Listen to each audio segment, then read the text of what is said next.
Atas nama Bapa dan Putra dan Roh Kudus, Salam Aleichem bersama Masia. Selamat bertemu kembali saudara dengan saya, Episkop Daniel dari Nikopolis, pendiri dan pemimpin dari Gereja Ortodoks Indonesia. Kita akan melanjutkan pelajaran kita. Kita akan betul-betul menyelesaikan sisa dari pasal terakhir dari Injil Yohanes yang lalu. Telah kita selesaikan sampai Injil Yohanes 19, Injil Yohanes 21 sampai ayat yang ke 14. Ya. Sekarang kita akan ini chapter yang ke-88 dari Injil Yohanes pasal 21 ayatnya 15 sampai 25. Dan ini adalah sesi terakhir dari pelajaran kita dari Injil Yohanes. Kita selesai belajar Injil Yohanes ayat per ayat mulai dari Injil Yohanes 1 sampai Injil Yohanes pasal 21 ini. Kemudian untuk minggu depannya kita akan mulai membahas lagi Injil Matius yang telah kita tinggalkan terlalu lama, mungkin 2 atau 3 tahun yang lalu. Ya, kita akan lanjutkan. Nah, sebelumnya seperti yang sudah saya lakukan kemarin, saya tetap menawarkan kepada saudara buku terbaru yang diterbitkan oleh GUI, yaitu Katekismus Gereja Ortodoks. Ini merupakan tanya jawab dari ajaran iman ortodoks yang berdasarkan butir-butir iman Nikea, berbicara tentang Allah, tentang penciptaan, tentang keselamatan, tentang Yesus Kristus, tentang alam malaikat, dan seterusnya, dan terusnya. Nah, ini contoh-contohnya begini, supaya kita bicarakan mengenai kematian, mamanya. Karena dalam mengatakan iman Nikea pasal butir yang ke-11, aku menunggu kebangkitan orang mati, gitu kan. Nah, di situ dijawab demikian.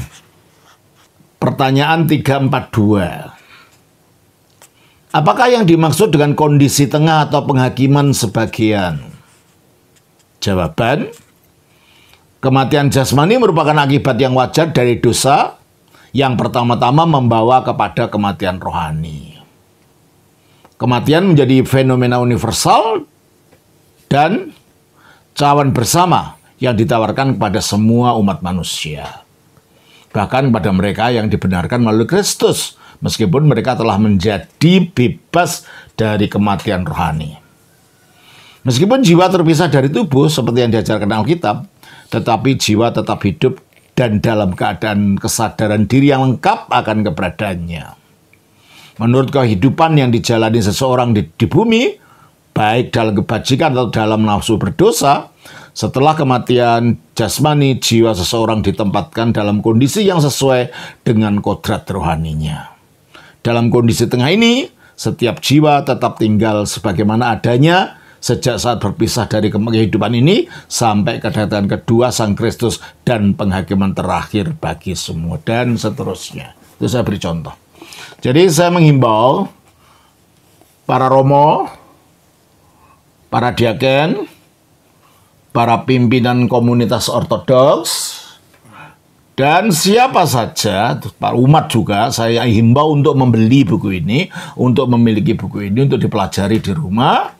Dan juga orang-orang saudara-saudari di luar sana yang ingin mengetahui iman ortodoks bisa juga memesan buku ini. Ini akan sangat menolong karena detail dan rinci serta dalamnya pembahasan yang ada di dalamnya. Saudara, untuk membeli ini saudara bisa menghubungi Ibu Theodora yang nomor HP-nya ada di bawah ini. Saudara lihat di situ, ada di situ. Dan juga bersama dengan buku ini, yang ini adalah merupakan terjemahan dari bahasa Yunani. Saya juga menawarkan, kali ini merupakan tulisan saya juga menawarkan kitab sembahyang dan doa-doa yang di situ akan menjelaskan macam-macam ya, mengenai sakramen, mengenai perayaan-perayaan gereja, mengenai sembahyang tujuh kali sehari atau sembahyang 3 kali sehari, mengenai doa puja Yesus dan semuanya. Saudara akan belajar iman ortodoks secara utuh, baik dari pemahaman dogmatikanya maupun pelaksanaan kehidupan rohaninya. Dan ini juga bisa saudara pesan dari Ibu Theodora. Jangan tanya harganya sama saya tidak tahu, saya hanya menulis. Yang ngurusi buku-buku adalah Ibu Theodora. Jadi tanya apa-apa saja tentang buku, jangan di komentar. Langsung aja telepon Ibu Theodora, nomor teleponnya ada di bawah ini ya. Baik, saya kira itu pengumuman dari saya. Saudara, kita akan melanjutkan pelajaran kita dari Yohanes pasal 21 ayatnya 15 sampai 25. Sesudah sarapan, Yesus berkata kepada Simon Petrus, "Simon anak Yohanes, apakah engkau mengasihi aku lebih daripada mereka ini?" Jawab Petrus kepadanya, "Benar Tuhan, engkau tahu bahwa aku mengasihi engkau." Kata Yesus kepadanya, "Gembalakanlah domba-dombaku." Kata Yesus pula kepadanya untuk kedua kalinya, "Simon anak Yohanes, apakah engkau mengasihi aku?" Jawab Petrus kepadanya, "Benar Tuhan, engkau tahu bahwa aku mengasihi engkau." Kata Yesus kepadanya, "Gembalakanlah domba-dombaku." Kata Yesus kepadanya untuk ketiga kalinya, "Simon anak Yohanes, apakah engkau mengasihi aku?" Maka sedih hati Petrus karena Yesus berkata untuk ketiga kalinya, "Apakah engkau mengasihi aku?" Dan ia berkata kepadanya, "Tuhan, engkau tahu segala sesuatu, engkau tahu bahwa aku mengasihi engkau." Kata Yesus kepadanya, "Gembalakanlah domba-dombaku. Aku berkata kepadamu, sesungguhnya ketika engkau masih muda, engkau mengikat pinggangmu sendiri dan engkau berjalan kemana saja kau kehendaki. Tetapi jika engkau sudah menjadi tua, engkau akan melurkan tanganmu dan orang lain akan mengikat engkau dan membawa engkau ke tempat yang tidak kau kehendaki." Dan hal ini dikatakannya untuk menyatakan bagaimana Petrus akan mati dan memuliakan Allah. Sesudah mengatakan demikian, ia berkata kepada Petrus, "Ikutlah aku." Ketika Petrus berpaling, ia melihat bahwa murid yang dikasihi Yesus sedang mengikuti mereka, yaitu murid yang pada waktu mereka sedang makan bersama duduk dekat Yesus dan yang berkata, "Tuhan, siapakah dia yang akan menyerahkan engkau?" Ketika Petrus melihat murid itu, ia berkata kepada Yesus, "Tuhan, apakah yang akan terjadi dengan dia ini?" Jawab Yesus, "Jikalau aku menghendaki supaya ia tinggal hidup sampai aku datang, itu bukan urusanmu, tetapi engkau ikutlah aku." Maka tersebarlah kabar di antara saudara-saudara itu bahwa murid itu tidak akan mati. Tetapi Yesus tidak mengatakan kepada Petrus bahwa murid itu tidak akan mati, melainkan, "Jikalau aku menghendaki supaya ia tinggal hidup sampai aku datang, itu bukan urusanmu." Dialah murid yang memberi kesaksian tentang semuanya ini dan yang telah menuliskannya, dan kita tahu bahwa kesaksiannya itu benar. Masih banyak hal-hal lain lagi yang diperbuat oleh Yesus, tetapi jikalau semuanya itu harus dituliskan satu persatu, maka agaknya dunia ini tidak dapat memuat semua kitab yang harus ditulis itu. Terima kasih. Sesudah sarapan, ya kan Yesus makan roti dan ikan, dan akhirnya murid-muridnya diminta untuk memberikan ikannya kepada dia dan makan bersama di pantai setelah penampakannya yang ketiga itu. Yesus berkata kepada Simon Petrus, "Simon anak Yohanes, apakah engkau mengasihi aku lebih daripada mereka ini?" Mengapa Simon Petrus yang disapa dulu oleh Yesus dan ditanyai tentang komitmennya? Yang pertama, karena Simon Petrus itu adalah ketua kolega 12 rasul. Dia ditunjuk sebagai pimpinan kolega 12 rasul.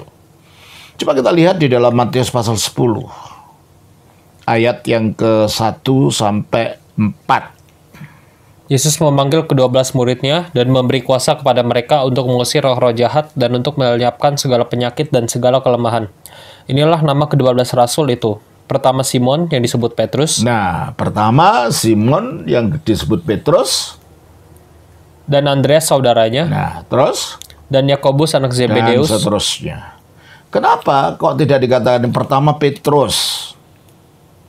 kedua Andreas, ketiga dan seterusnya. Kenapa? Ya karena pertama ini tidak menunjukkan pada urutan jumlah.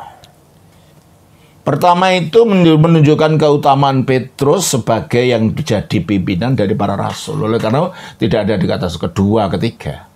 Petrus pertama. Dia memang dipilih oleh Yesus untuk menjadi ketua kolega para rasul itu. Oleh karena itu, dia disapa dulu. Apa sebabnya? Karena Petruslah yang menyangkal gurunya setelah sebelumnya dia mengatakan bahwa dia akan tetap setia mati bersama gurunya sebelum Yesus disalibkan. Tetapi ternyata dia menyangkal.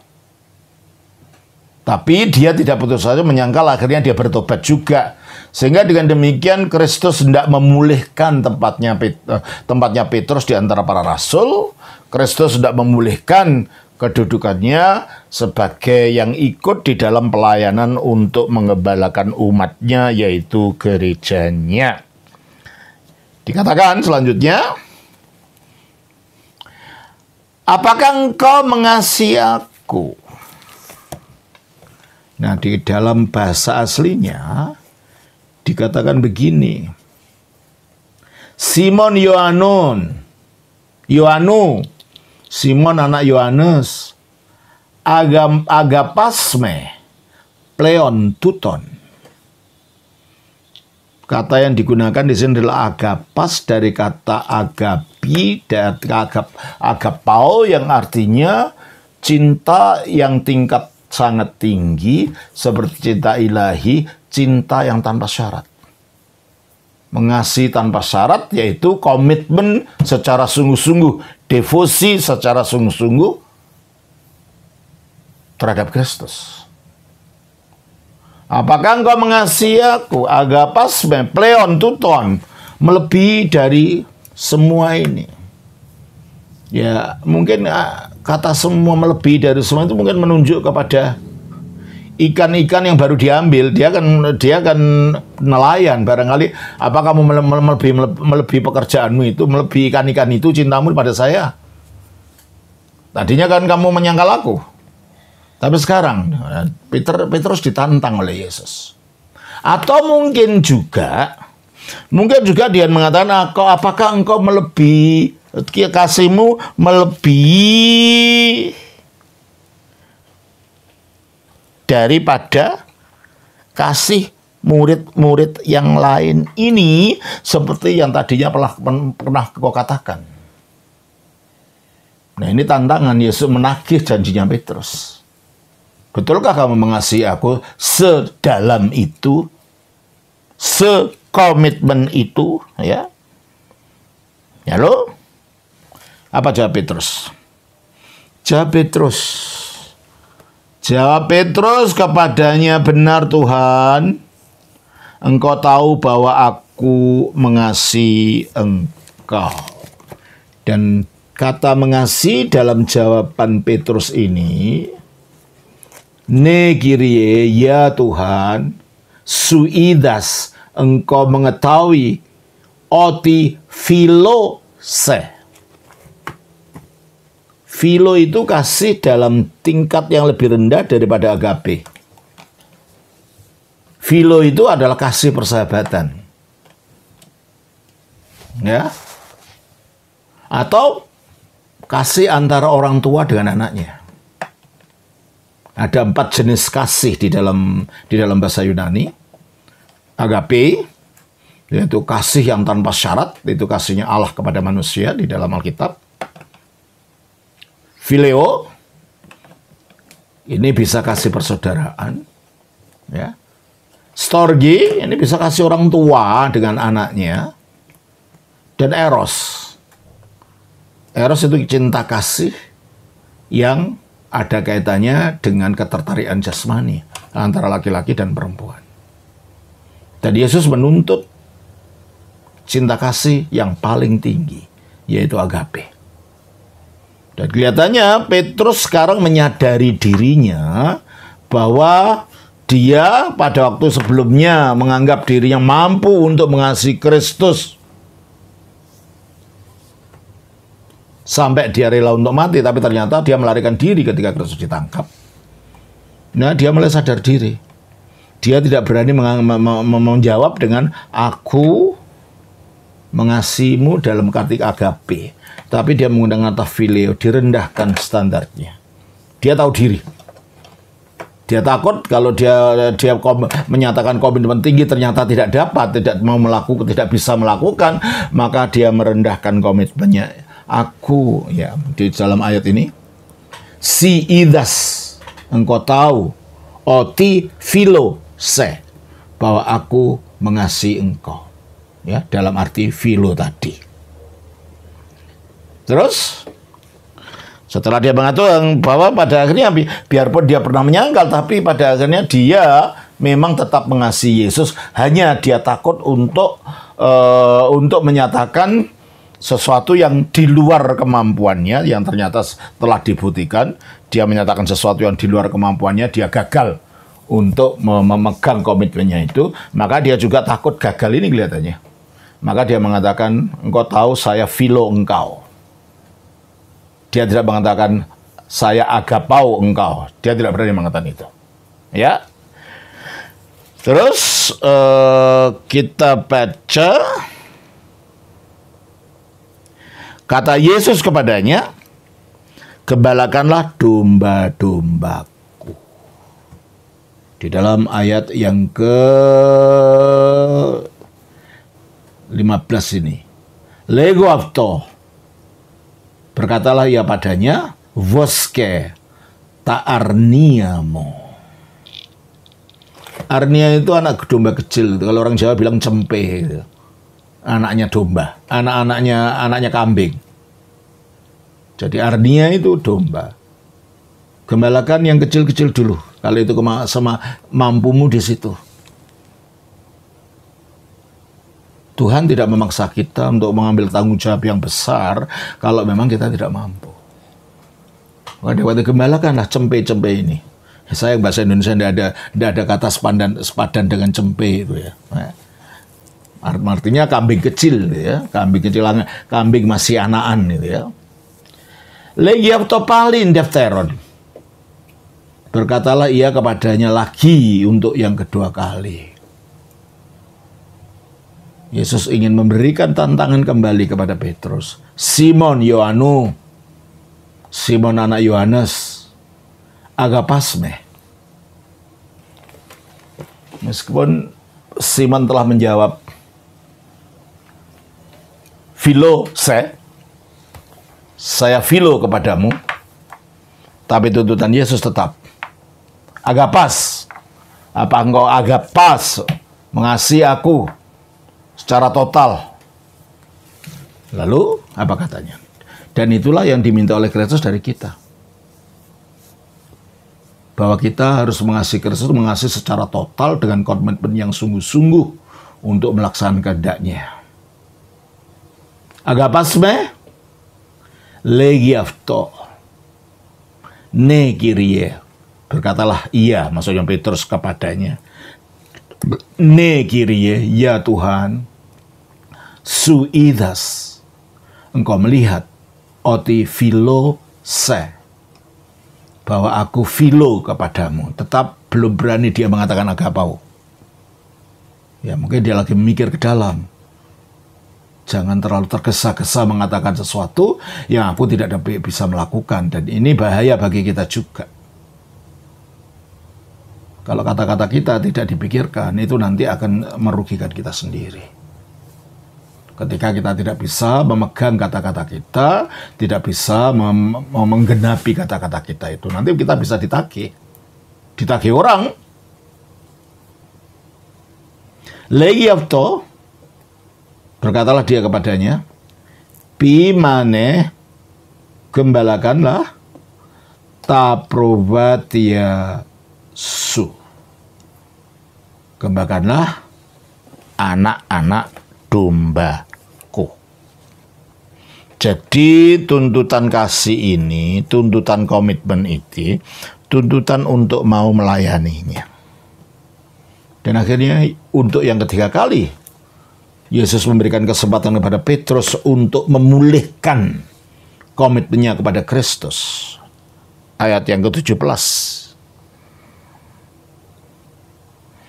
Kata Yesus kepadanya untuk ketiga kalinya, Simon anak Yohanes, apakah engkau mengasihi aku? Legi afto totriton. Berkatalah dia kepadanya untuk yang ketiga kali, Simon Yohanu, Simon anaknya Yohanes, Filis mena. Di sini Kristus akhirnya menurunkan standar karena melihat Petrus memang tidak berani. Komitmen yang tinggi dari kata agapas diturunkan Filis. Filis ini bentuk kedua, bentuk orang kedua tunggal. Nah, kata bentuk orang pertama tunggal itu Philo. Filis me. Apakah engkau mengasihi aku? Akhirnya Kristus menurunkan derajat tuntutannya kepada Petrus. Karena kelihatannya Petrus memang mampunya hanya untuk Philo, tidak sampai untuk agapo. Dan Kristus tidak memaksakan. Maka dikatakan, Simon Yohanu Filis me. Apakah kau mengasihi aku? Elipithi o Petrus, maka sedihlah Petrus. Oti ipen aftoto triton Filis me. Karena ia berkata kepadanya untuk yang ketiga kali, apakah engkau Philo aku?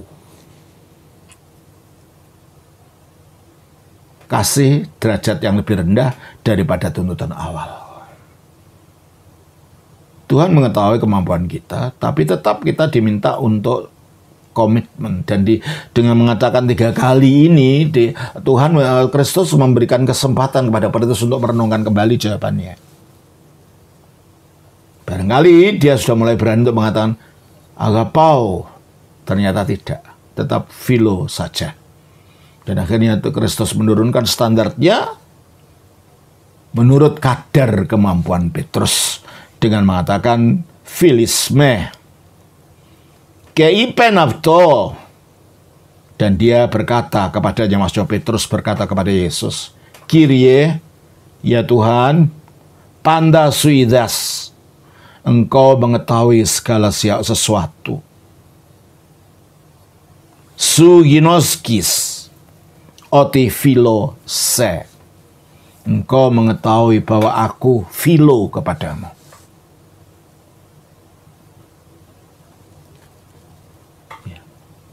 Dan Yesus tidak memaksakan. Kalau mampu mengasihi aku segitu, ya sudah. Mau dipaksakan. Tapi dia tahu bahwa pada akhirnya nanti Petrus ini mengembangkan kasihnya dari Philo menjadi agapau, agapi. Buktinya apa? Buktinya dia rela jadi martir. Dia mati dengan disalib dengan kepalanya terbalik pada waktu pemerintahan Kaisar Nero pada tahun 67 Masehi. Jadi dari Philo berkembang menjadi agapau di dalam praktek kehidupannya. Demikian kalau kita merasa saya tidak layak melayani Tuhan, dan ya semua siapa sih layak melayani Tuhan. Tetapi kalau kita sudah menunjukkan komitmen awal, Tuhan akan menolong kita untuk kita bertumbuh di dalam kasih, di dalam komitmen. Sehingga seperti Petrus yang tadinya ragu-ragu, akhirnya rela untuk mati menjadi martir bagi Kristus itu. Ya.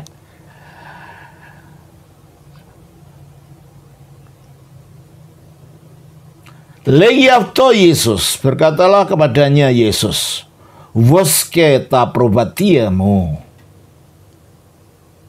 gembalakanlah domba-dombaku. Ya, Rasul memang tugasnya menggembalakan domba, mengajarkan Injil, dan memelihara umat yang telah dibawa kepada iman itu. Ayat 18.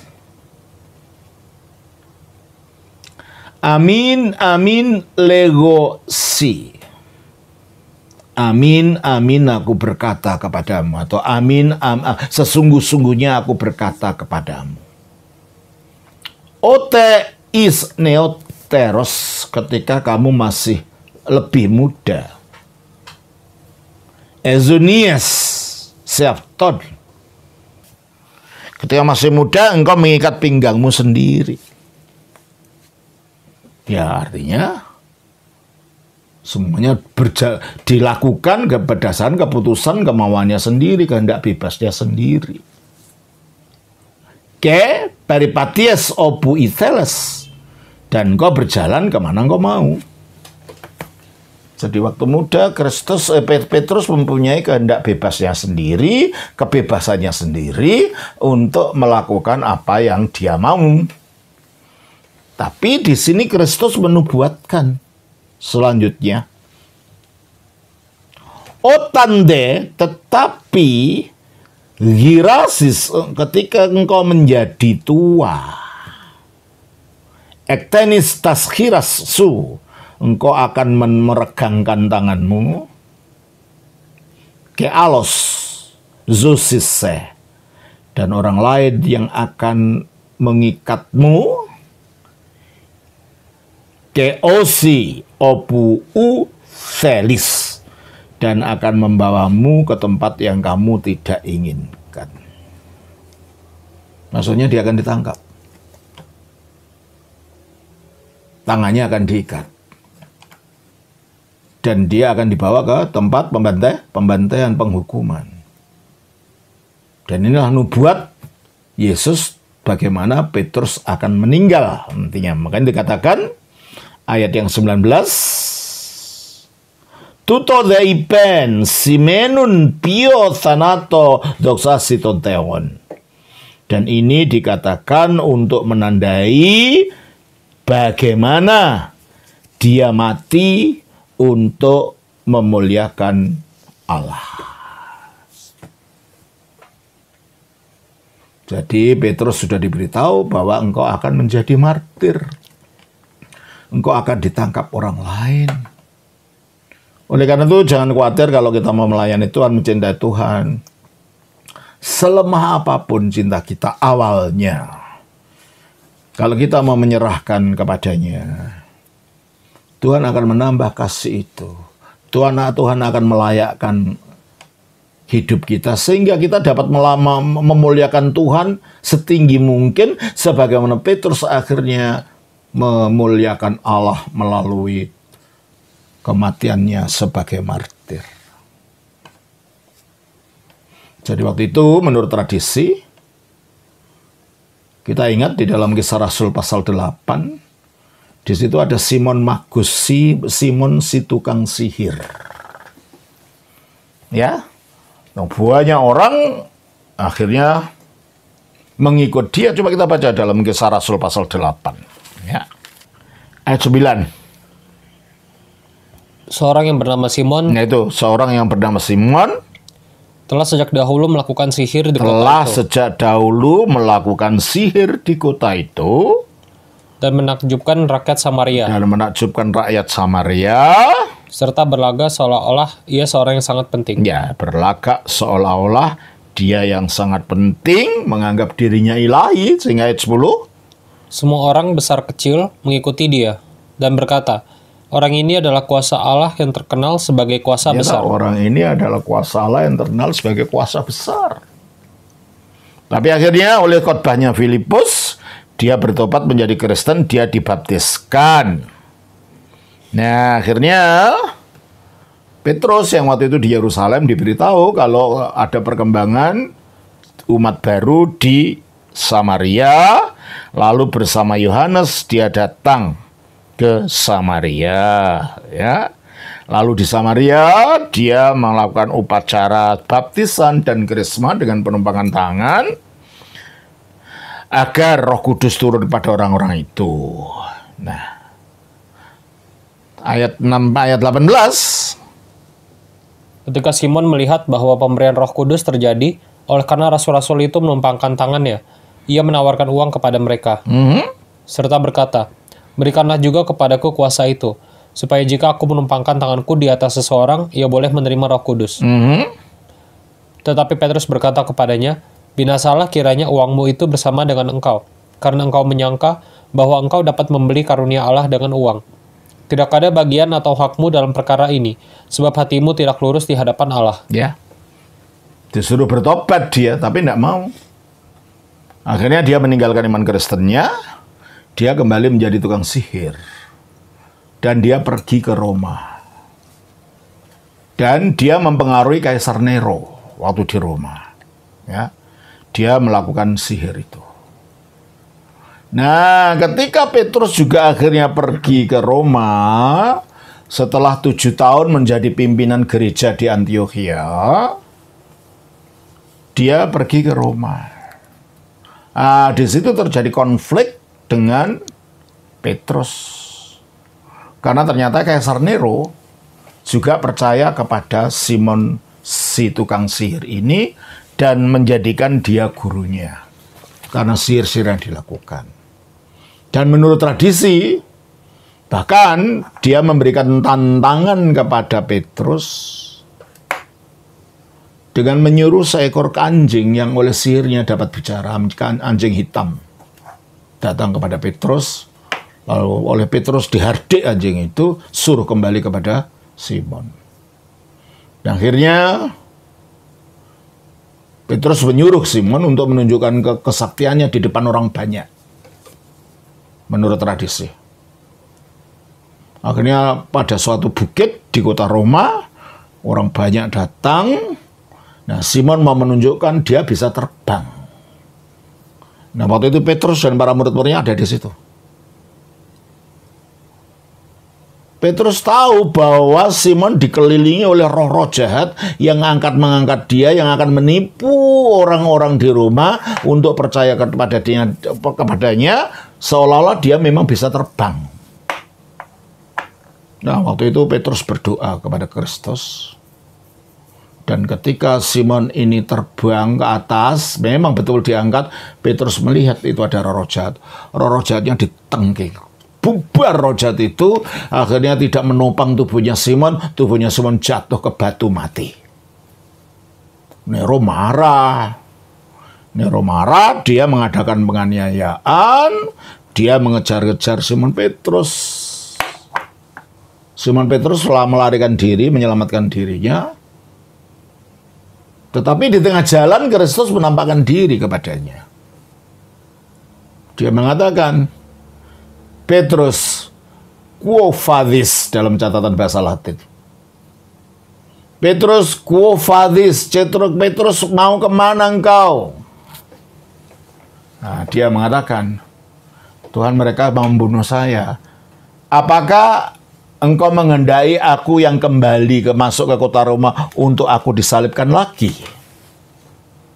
Ketika ditanya itu, dia menyesal Petrus. Akhirnya dia kembali ke kota Roma mengatakan, akulah pemimpin orang Kristen. Dia ditangkap.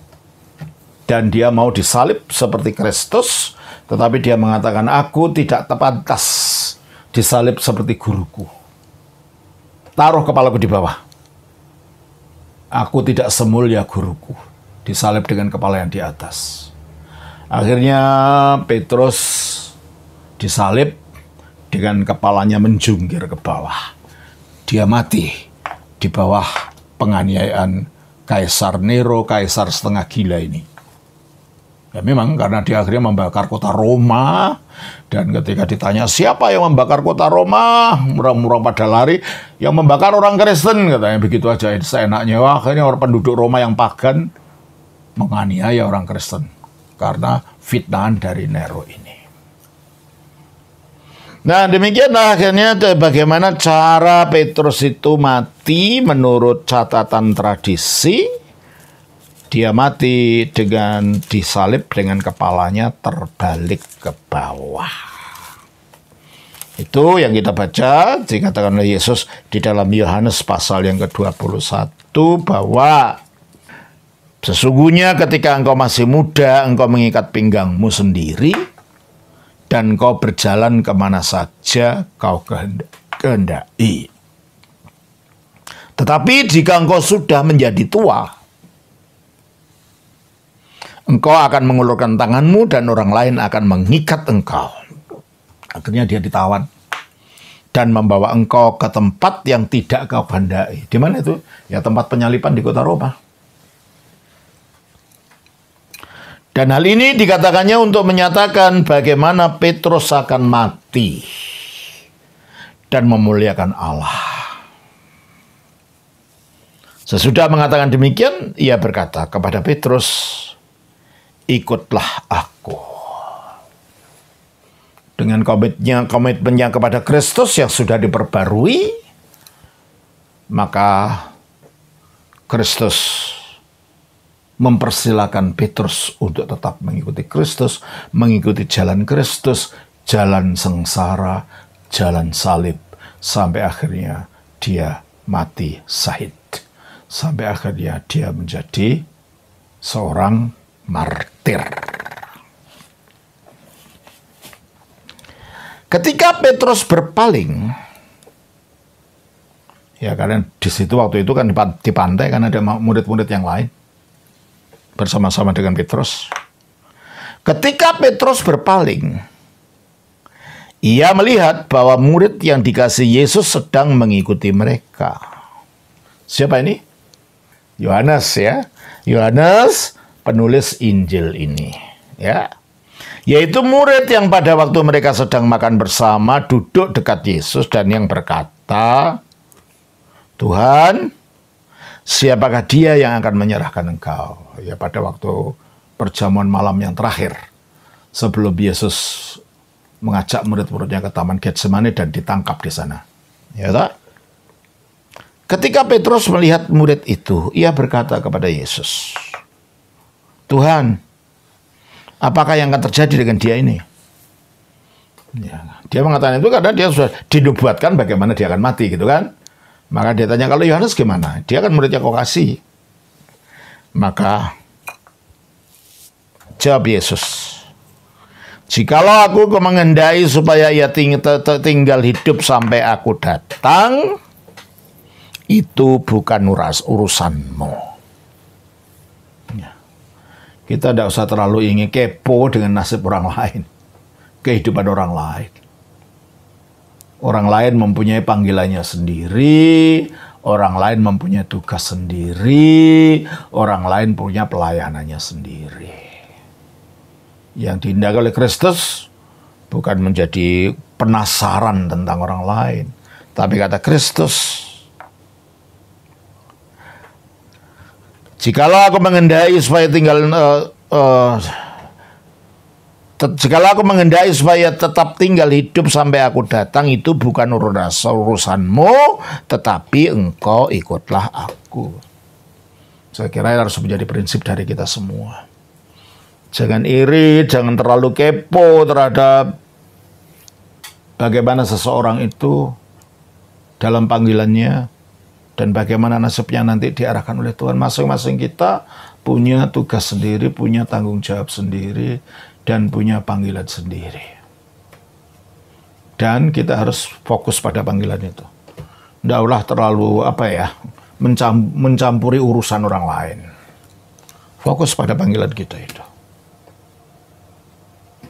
Bukan dengan iri, merasa ini, merasa itu. Akhirnya kita membuat fitnah-fitnah yang tidak-tidak, yang sebenarnya orangnya sendiri tidak melakukan itu. Ya. Terus, nah, dengan perkataan Yesus ini, ayat 23, maka tersebarlah kabar di antara saudara-saudara itu bahwa murid itu tidak akan mati. Ya, inilah. Kadang-kadang kalau tidak di suatu berita, kalau tidak diverifikasi, bisa salah tafsir. Apalagi kalau itu hanya mendengar dari orang lain. Dan kita percaya begitu saja.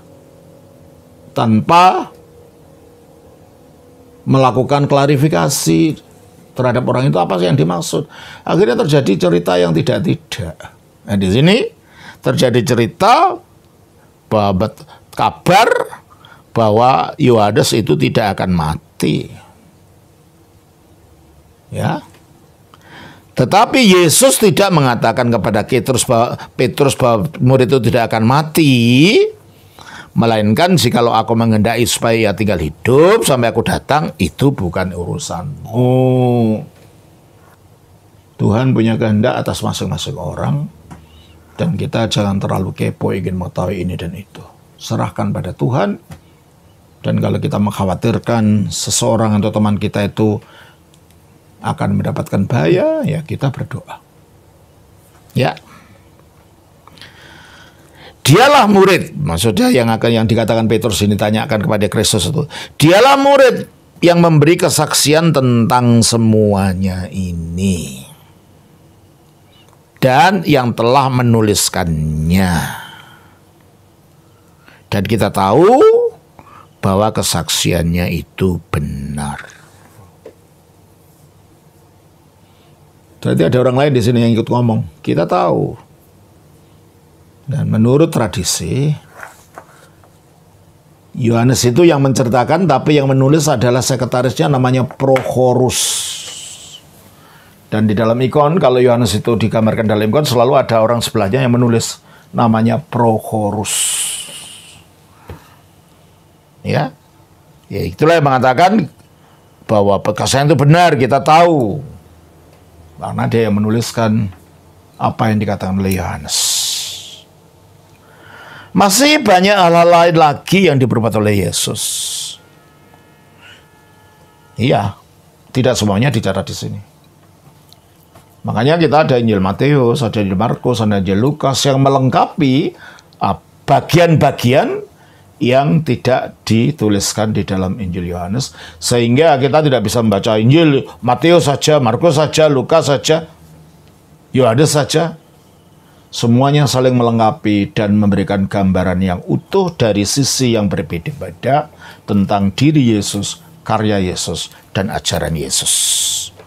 Masih banyak hal-hal lain lagi yang diperbuat oleh Yesus, tetapi jikalau semuanya itu harus dituliskan satu persatu, maka agaknya dunia ini tidak dapat memuat semua kitab yang harus ditulis itu, karena ceritanya terlalu banyak. Oleh karena itu, di samping apa yang tertulis dalam ketiga Injil yang lain, kita masih mempunyai paradosis kudus, tradisi suci, tradisi para rasul yang tetap dipelihara oleh gereja dalam gereja ortodoks dari abad pertama sampai sekarang. Dan sumber-sumber ini penting juga kita ketahui, supaya kita mengetahui konteks dari mana sumber Injil ini dituliskan. Saudara, saya kira itulah yang dapat saya sampaikan, dan kita sudah selesai dengan Injil Yohanes ini sampai akhir. Puji Tuhan, kita telah pelajari, dan semoga ini bermanfaat. Dan kalau saudara ingin mengulang lagi, ya ulanglah di video dari 1 sampai 21 ini, karena banyak hal-hal yang saudara mungkin lupa akan diingatkan kembali. Minggu depan kalau kita mulai membahas Injil lagi, kita akan membahas ulang dari Injil Matius pasal 5 yang saya hentikan pada waktu itu sampai ayat 32, dan kita akan melanjutkan kelanjutannya. Tuhan berkati. Shalom. Nama Bapa, Putra, Roh Kudus. Amin.